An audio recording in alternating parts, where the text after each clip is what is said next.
Now we shall move on to the next part of the story. The king then said, "Do not draw the curtain.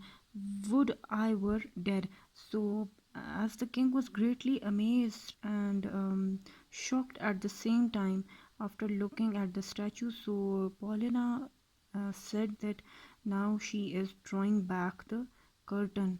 So the king asked her, he requested her not to draw back the curtain, and he wished if he were dead.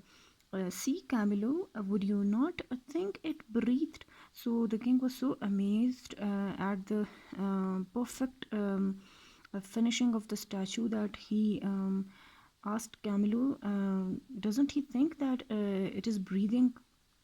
Because it had a very perfect resemblance with a living human being. Her eye seems to have motion in it. So the king was so much amazed, and he was so much in wonder that he thought as if the eyes of the statue were in motion.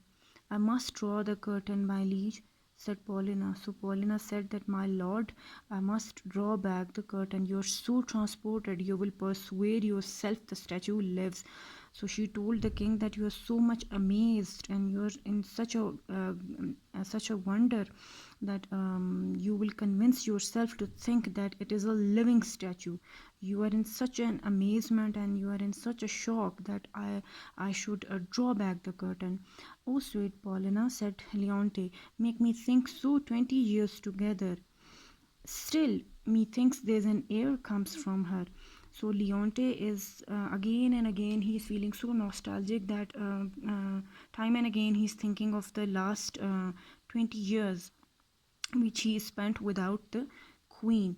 And again he commented that there's an air comes from her. He is feeling as if the statue is living. "What fine chisel could ever yet cut breath? Let not man mock me, for I will kiss her." "Good my lord, forbear," said Paulina. The ruddiness upon her lip is wet.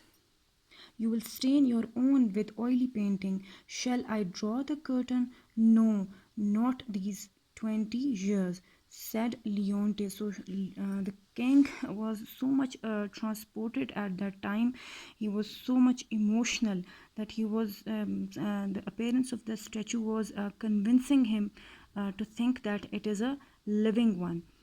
Perdita, who all this time had been kneeling and beholding in silent admiration the statue of her matchless mother, said now, "And so long could I stay here, looking upon my dear mother." So at the same time, Princess Perdita, she was sitting in a kneeling position, and she was looking at the statue of her mother in a silent admiration. She was also, you can say, she was spellbound by the majesty of the statue, and she said that, "And so long could I stay here, looking upon my dear mother, that I can stay for as much a long time as I wish to have a look upon my mother."